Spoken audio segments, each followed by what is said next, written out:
the group is getting their luggage.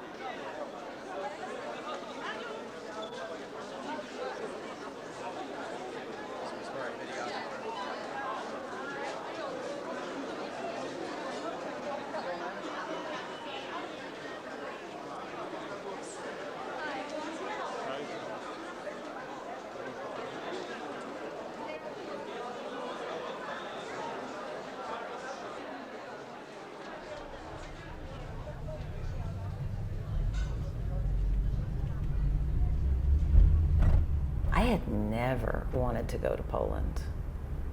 To me, when the plane broke through the clouds and we were landing, I was so surprised to see green below because I thought Poland would be all black and white, drained of color as it had drained our people of life.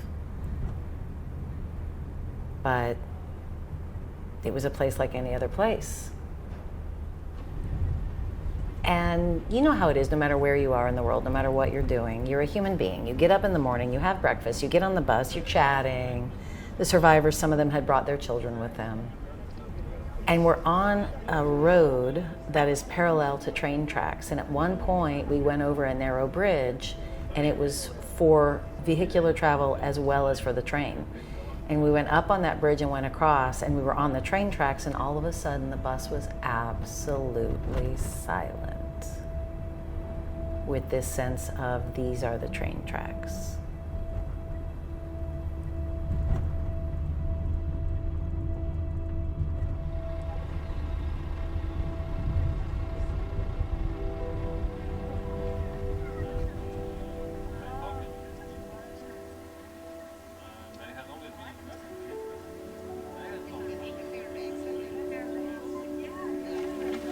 You want us to talk, huh?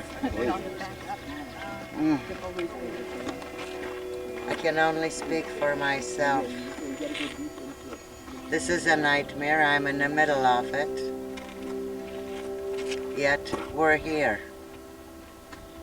Hitler did not win.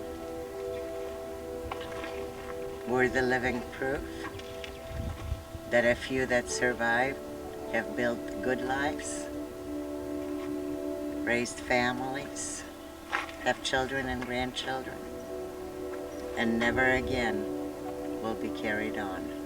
This is our first from the 6 camps, death camps, which we are going to bring the soil to our memorial, which we are working so hard to get it.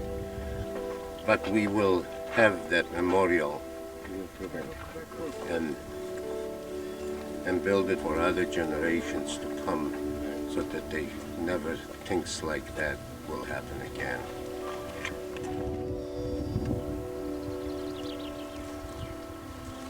If I could ask everyone to come up close and make a circle.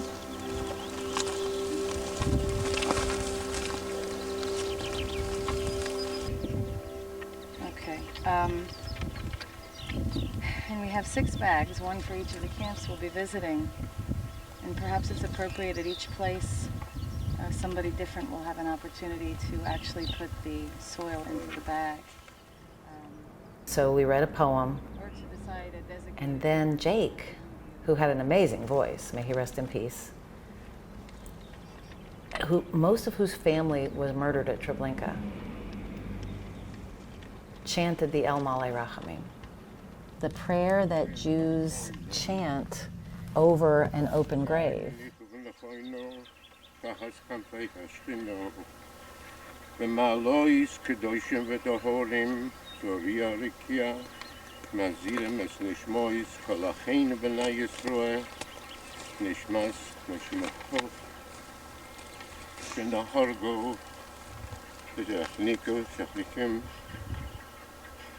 Sopros al Kiddush Hashem, Barzois, Olefisha Holchiloilumim, Anu Balhurachmim, Hasterein de Besaide, Kedemras Molim, Vitzroy, Ritzroy Chayim, Mesnish Moisayhem, Adonai Hul, Nachlusam, Venichel, Beshulam, Al Mishkuvam, Nomar, Amen.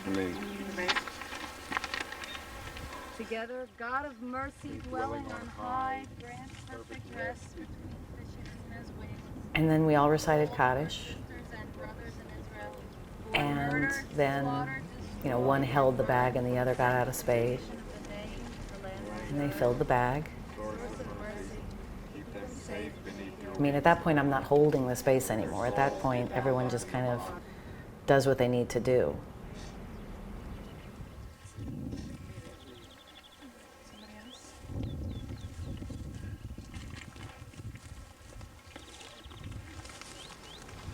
If you think about how important it is to have some kind of ritual when you lose a loved one, and then imagine that you're in a situation where none of that is possible, and it hasn't been possible ever since.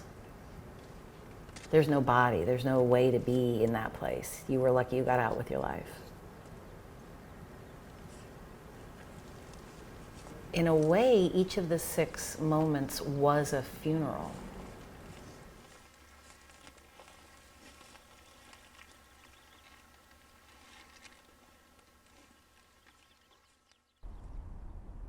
That's digging up some soil and putting them in a little bag. And so many of these people are not with us anymore. That was quite a trip, though.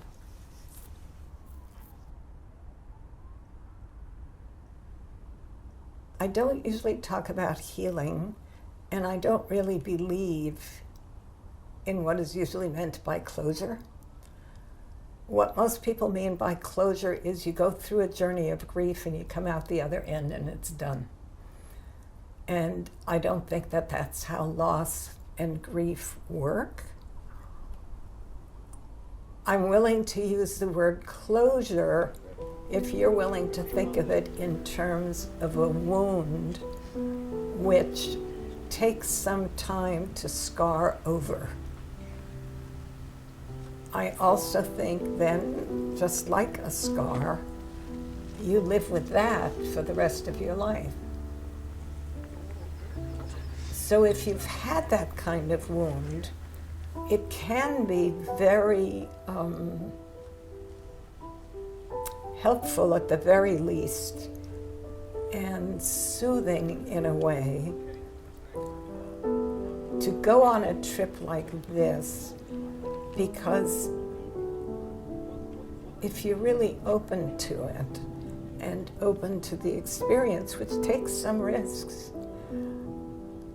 it can really help you on the process of going from the original wound to the scar. And you will then know how to live with the scar.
When we carry on someone else's memory, we cannot help but put our own mark on it in some way, by the way we remember it. It's almost like it's a living thing. It changes, it grows as you pass it on.